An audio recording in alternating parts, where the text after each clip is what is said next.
Test, test.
why I love the background.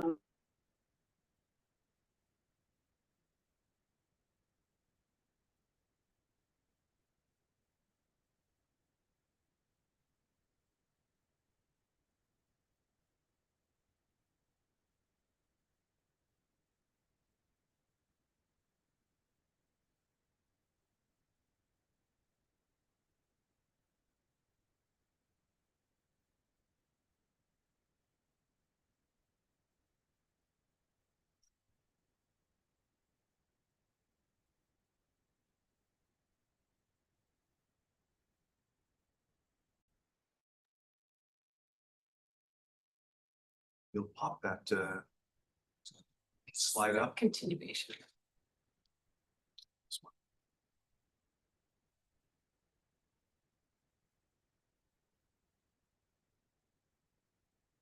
Well, good afternoon, everyone. Thank you for joining us today for the Department Elected Head Official Meeting. This is a continuation of our morning meeting for the commissioners. So I just want to say thank you for all being here, and I'm going to turn it over to Scott Simmons.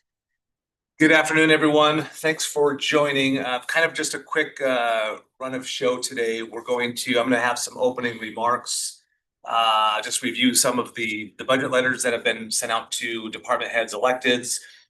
We'll kick it over and see if any of the commissioners have any comments, and then we'll go to Q&A. Certainly encourages to be an interactive session, just like we do with our normal elected official department head meetings. So on Friday, we did send out budget letters to all of the general fund departments. I'm going to actually ask Ron if he would pull up our slide that we've shared and you've all seen many times. I think we're probably on our 8th or 9th time of sharing this.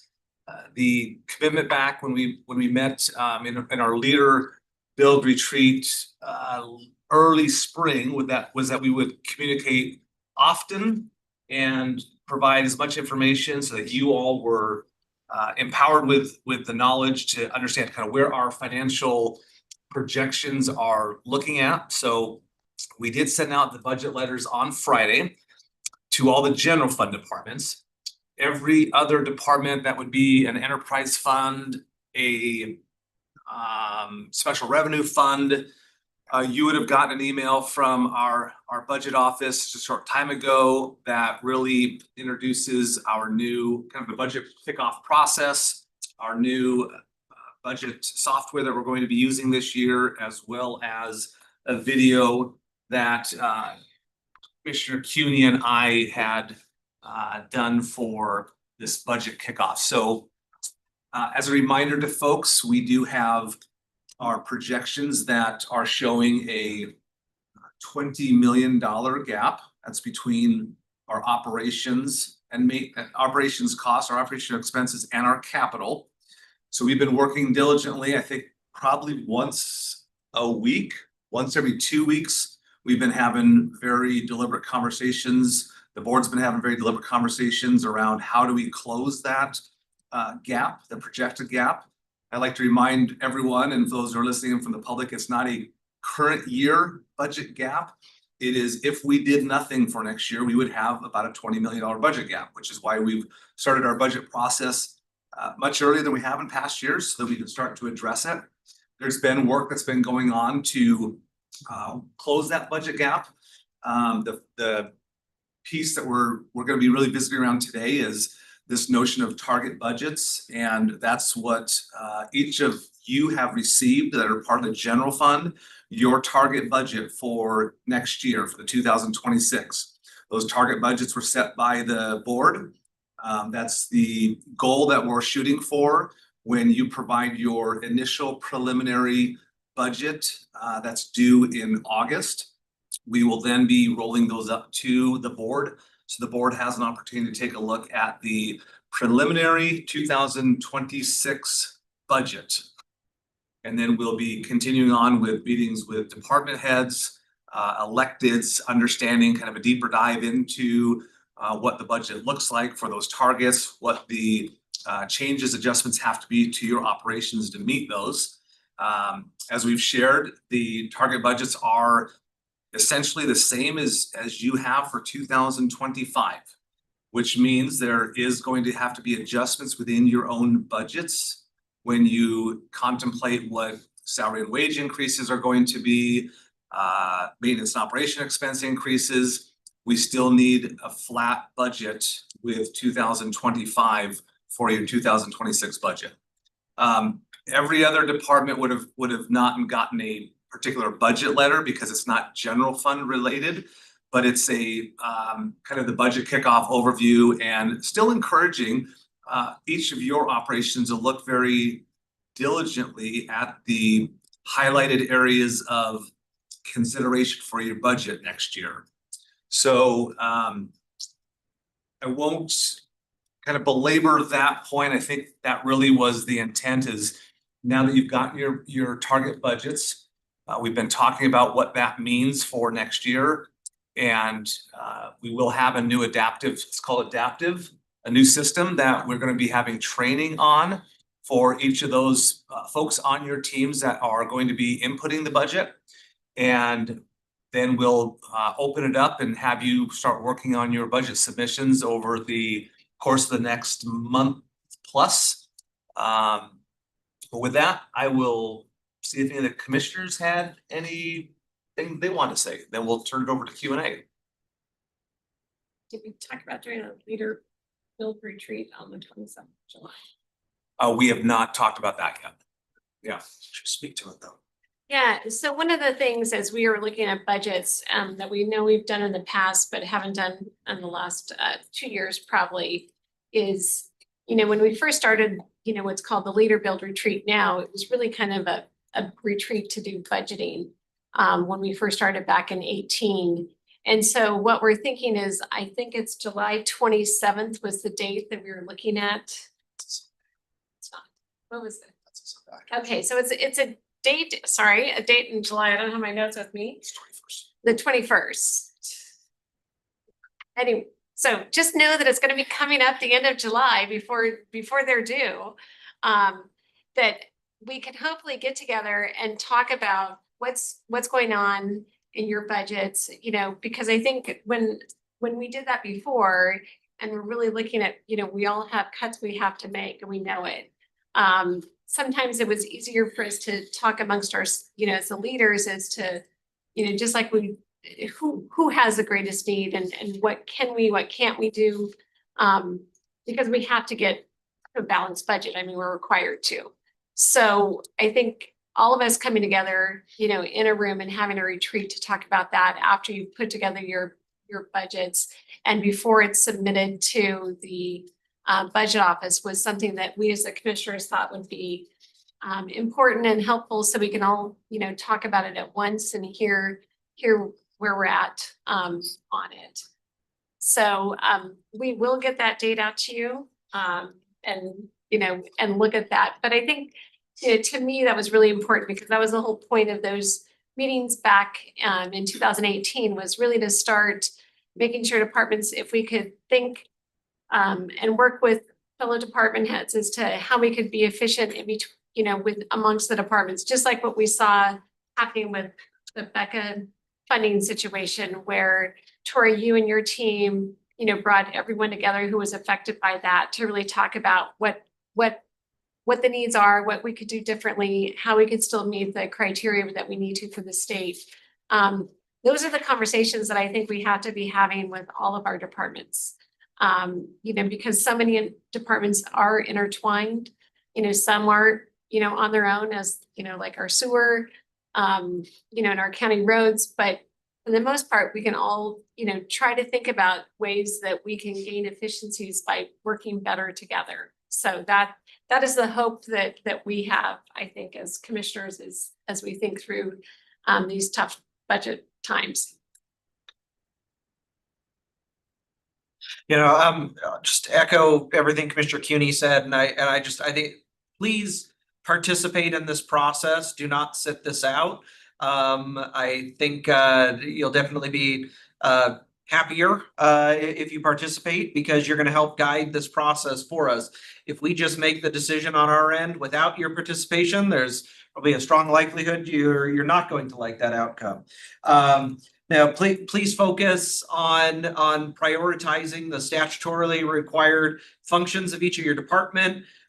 These issues we're faced truly is it's a mathematical problem that we're faced with. You know, our revenues are stagnant or have plateaued, but our expenses have continued to increase. I mean, everything from step increases to the cost of the materials, everything that we do. And so, I mean, we truly are being forced to make these difficult decisions based on the economic realities that the county is facing. We are not the only county or jurisdiction facing these issues or troubles. We are also communicating with other jurisdictions, you know, to see, you know, if they are finding any efficiencies or kind of alternative or thinking outside the box, you know, type solutions. And if you hear of any of those types of opportunities, please reach out, share them with us. And again, just any chance you have to participate in this process, please take it. All right. Well, hi, everyone. Thank you for joining today to listen in, and I appreciate your participation and partnership. Just as Commissioner Kearns was saying, please reach out to the budget office if you have concerns, ideas. I am encouraging, I like what you had to say, Commissioner Chair Cooney, about partnerships. And do you have admin staff or accounting staff or folks that could be shared across departments? I remember, I think Assessor Konis had something last year where he was sharing someone with IT. I thought that was a really creative approach. So anyway, it's gonna be our commissioner meetings haven't been too fun lately as we work through this challenge, but I know together we can overcome the challenges and we can come up with ways to serve our customers and the county the best way we can together. So thank you for being part of the conversation. And I have found working with the budget office, just brainstorming ideas about, I mean, we're having to make tough decisions about cutting funding to outside agencies. And we started with that because that's really where we need to start, because funding our internal work at the county is the top priority. So just know that the commissioners have been doing that. We've been having tough conversations with our community partners, but also looking for other solutions, other ways to keep programs going through other partnerships in the community. So thank you for being here today. Well, I guess I'm number 4 out of 4. Just wanted to thank you all for your service to the county. I'm still one of the newer commissioners here. Many of you have been here many, many years and bring great expertise to this difficult budget environment that we have. So I look forward to hearing your ideas. I know it's maybe easier said than done on identifying efficiencies and solving that math problem. But I think as the board have been really engaged early and often on the budget, which has been a little bit of a change this year, but I think because we're looking at those financial projections that I think everyone has seen and seeing that kind of structural gap between the relatively flat revenues and the increasing expenses. And it's a big challenge that we have. So don't want to minimize the difficulty of the choices, but I think to the conversation here and echoing the comments of my colleagues that I hope with your input and engagement, realizing what we're dealing with, we can come up with the best possible way to make some hard decisions that continue to serve our constituents in the ways that we can within our means. So appreciate your involvement. I wanted to really quickly give an overview why target budgets and how does that help us with our projection for next year, the gap that we're dealing with. The target budgets, with implementing those and each of the departments meeting those target budgets, it will allow us to greatly reduce the projected gap. Not fully, but greatly reduce it. to a much more manageable decision point for the board. As the commissioners already said, they've been involved very early. They've asked for budget review sessions with them. They've made tough choices already for funds that have historically been committed to agencies outside of Spokane, outside of our entity, Spokane County. And those are tough ones because some of those entities have relied on those funds and they do good work. But the prioritization of trying to make sure we can deliver on our statutory obligations and what this community expects us to be able to deliver them is really important. So I did want to make sure I highlighted the importance of the target budgets, the importance of us being able to meet those collectively. So we still have some work to do, but the work that the commissioners have done already in making choices to narrow that gap, the work that we're asking you all to do will set us up well for our preliminary budget roll up to the board by September. So with that, you guys know the routine here. If you've got some questions you wanted to ask any of the commissioners, any of us in the room, raise your hand and we'll call you out. Oh, this isn't a shy group either. I know you've heard a lot of this information before, but there may be additional clarification that'd be helpful. Tom. Nope, Tom went away. Sorry, I had to unmute and couldn't figure it. It moved on me. So I would ask that, I mean, we are hoping to make our budget by a couple of retirements I've got going on. But what I would ask is that if I leave that position open for 6 months or more, do not delete that position. Can we make it inactive so it doesn't show up on the budget? But I don't have to then go through, if we find out we need to have that position, rather than start that whole process over again with building the job descriptions and all of that. It just really is a lot of work on my staff. I would, we are doing a bit of a paradigm shift on that, Tom. We've historically, at least during my time here, had a number of vacant, unfunded positions in the budget, which creates a lot of confusion when we're trying to understand what our funded full-time equivalents, FTEs, are. And by having a lot of these outliers out there, it makes it really difficult for us to be able to communicate with the board. How many FTEs do we have in our county? How many are funded? How many are not funded? So when we move into Workday, we are really trying to clean that up. The only positions that should be in the budget, submitted in the budget, are funded positions. So if you have a vacant position that was funded in the budget, that position is not going to be lost necessarily. You certainly would not have to recreate job descriptions and whatnot, but we do want to make sure that our system at any given time is most up to date with filled positions and funded positions. So it will be a little bit different, but I anticipate we'll be able to work through a very good process with all the departments to help give visibility where you need to and not have to completely redo all the procedural stuff. It'll be different. Every system is different that you go into, but I think we'll get there. Kevin Rishi. Hey, good afternoon. So one of the issues we have with unfunded or vacant positions is through civil service, we have to have a position number to be able to pre-hire somebody.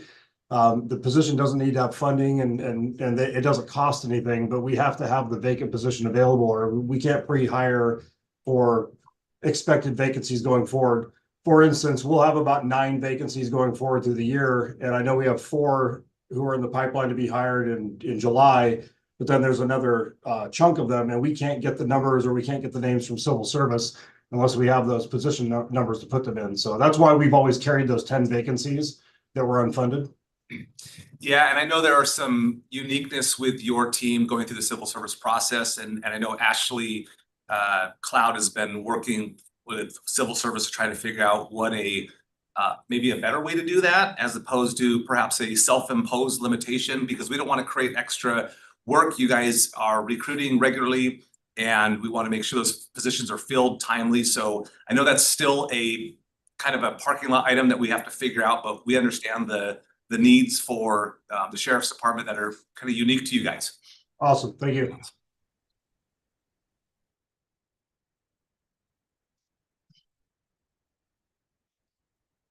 Other questions?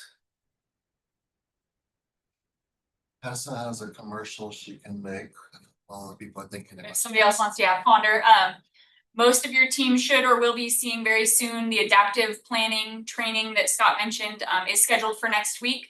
So if your department staff has not received an invitation, and you would expect them to be entering your budget, please reach out to budgetoffice@SpokaneCounty.org, and we can make sure they get enrolled in one of the training classes. And I do want to thank some of the team members who are on here who have already been doing work on ways that they can narrow their budget ask for next year. Whether it's identifying efficiencies that Workday has provided to us that we don't have a need for that function anymore. But we've then been able to communicate early with affected employees, and they've found other opportunities within the county, and that's great. Where we have other positions, if you, as I always tell new employees, if you like working for the county and you like the opportunities that are here, but you want a different kind of daily responsibility. We are a organization of 40 to 50 different departments, different functions, and so there's always opportunities for someone to say, you know, I like what I do today, but I kind of want to try something different now. So we've already had a couple of those situations occur, and I commend the employees who have raised their hand and said, hey, so this is changing. I don't think I'm as busy as I am, but I still really like working for the county, and let's find another opportunity for that individual.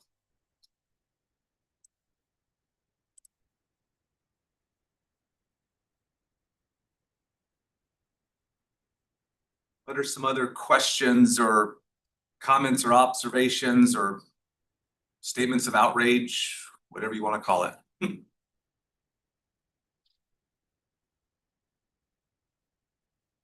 I ask a question, clarifying, kind of following up on the assessor's question about if there's attrition that happens and a position is basically unfunded and then it's not included in the new system?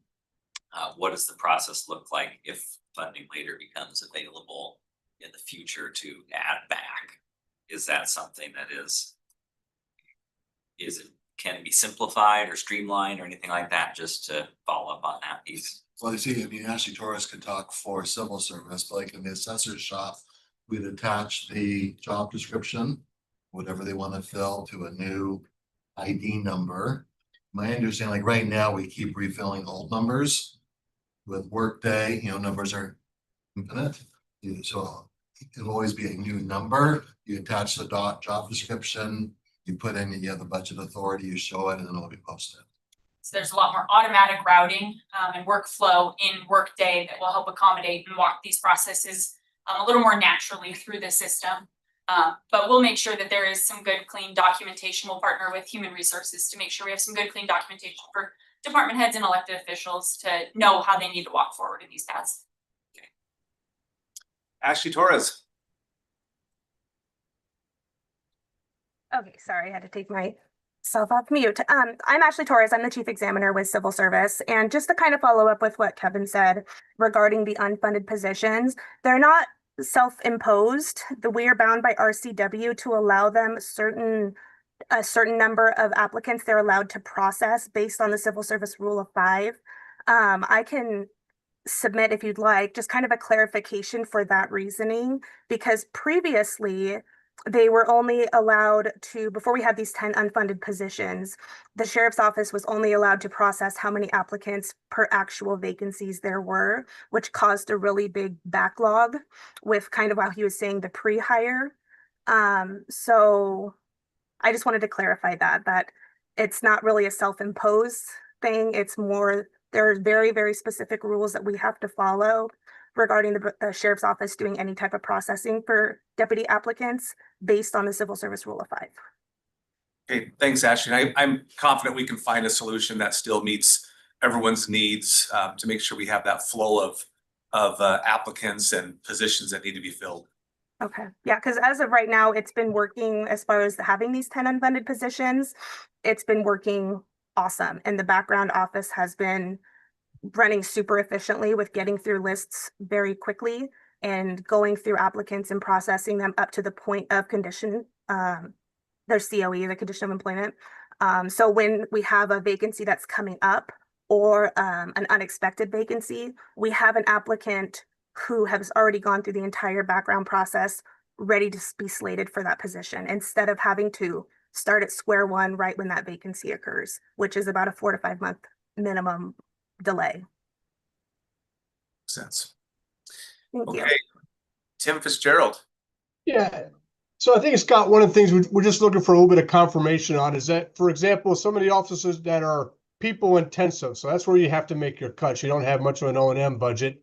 So to reach those target goals, you're going to have to remove people from positions. You'd rather not do that. You'll wait for a vacancy and then just keep the vacancy unfunded to meet the target goals. I think what we're looking for is that we can do that, but with the understanding that that position is still there to refund should funds become available in the future, that we get that position returned.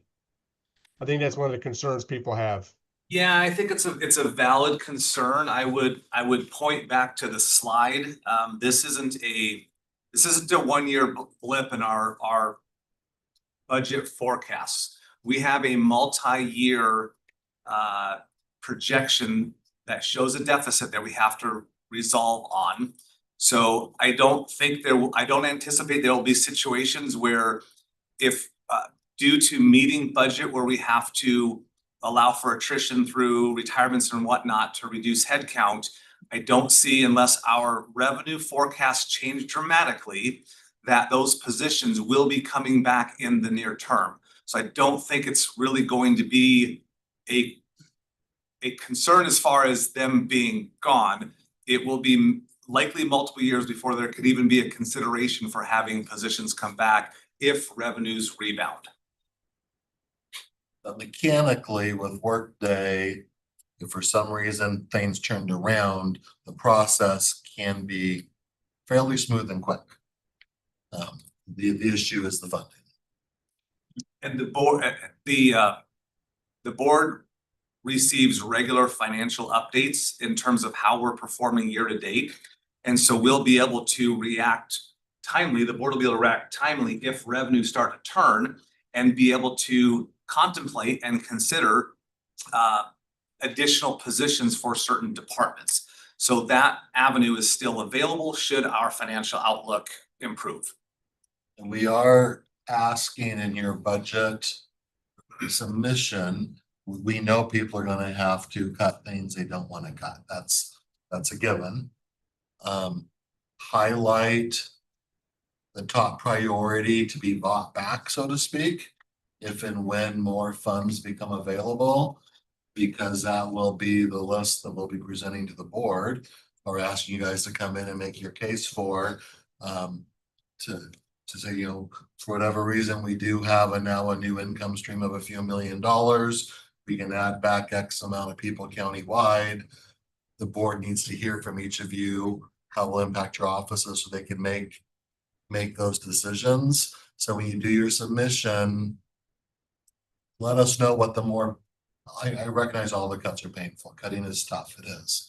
But let us know what the top priority to come back would be. Please don't hold your breath, because nothing might be brought back, but if there's an opportunity, we need to know that. The board needs to know that. Can I ask, in the budget worksheet that you're providing to everyone on the meeting today, is it pretty self-explanatory how to prioritize and make that clear to the board? And to provide a narrative of how this will impact the services your department covers. So, although all cuts are hard, some are easier than others. And I think that's important for the board to understand. There will be service level adjustments as we have less resources to provide. what are those service level changes that will have to take place because in order to meet your target budget. So that gives more information to the board to understand and our community to understand what may be different for next year. Well, if there's budget implications, like on our public defender, counsel for defense, if you don't do some of that work in-house, you still have to do the work. And there's still a cost to the work. So understanding what those cost benefits are, right? One, as you're thinking about your additional questions, I just wanted to use an example. It's a little different from what many of you deal with, but there are still some good cross similarities between it.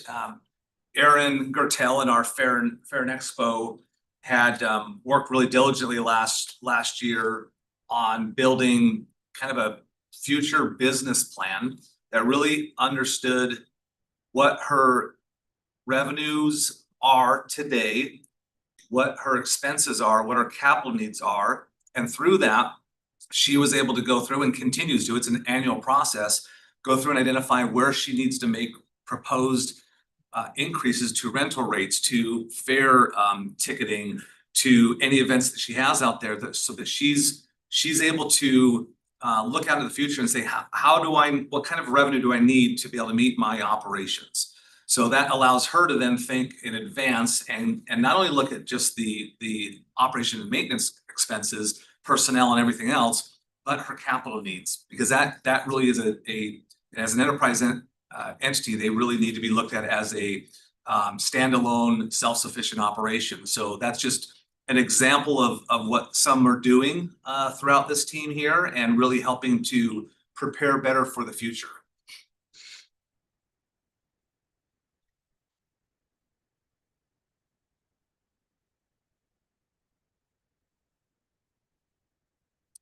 Other thoughts, questions?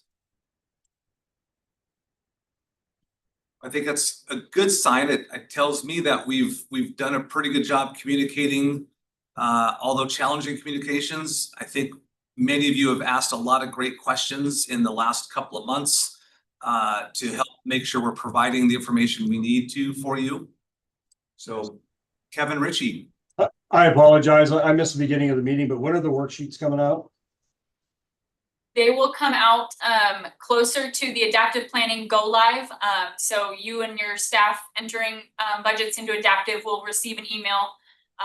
There'll also be a link to the county ideas 2026 budget page where all of this information will be stored as well. So we'll get all those resources out later next week. Oh, awesome. Thank you. Towards the end of June. Tori Peterson. Thank you. Hey, I just want to know I want to have a conversation with somebody, but it doesn't need to be here, on the juvenile jail sales tax that passed this fall and how that plays into my budget. And would that be you, Scott, or Jeff? Any of the above. I will probably be leaning on Jeff and Tessa to help with it, but absolutely reach out to us. Okay, thank you.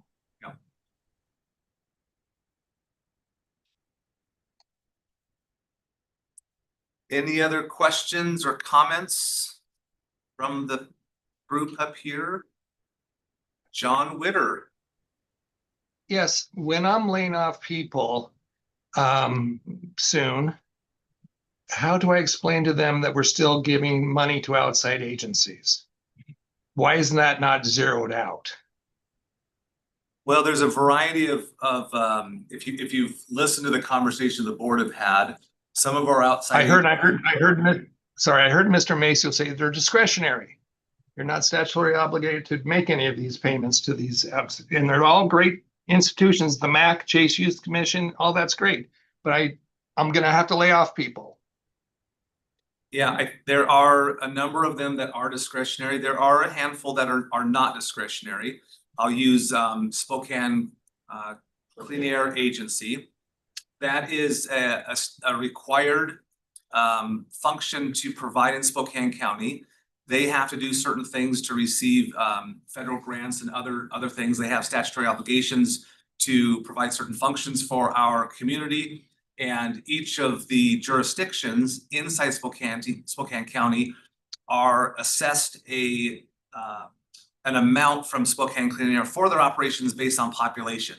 They've actually went back in their budget and reduced it by 7%, which then reduces our obligation to fund them by that amount, as well as other jurisdictions within our county. The health district has some uniqueness to them as well regarding what kind of funding needs to be provided for tuberculosis. So it's a little bit of a mix of both, John. Your question's a fair one, and I would say the board has done a pretty good job of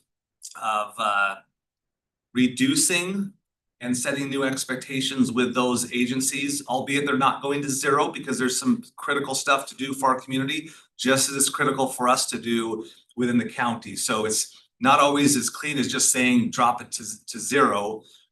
There's impacts, whether it's our own operations or those that are really important to our community as well.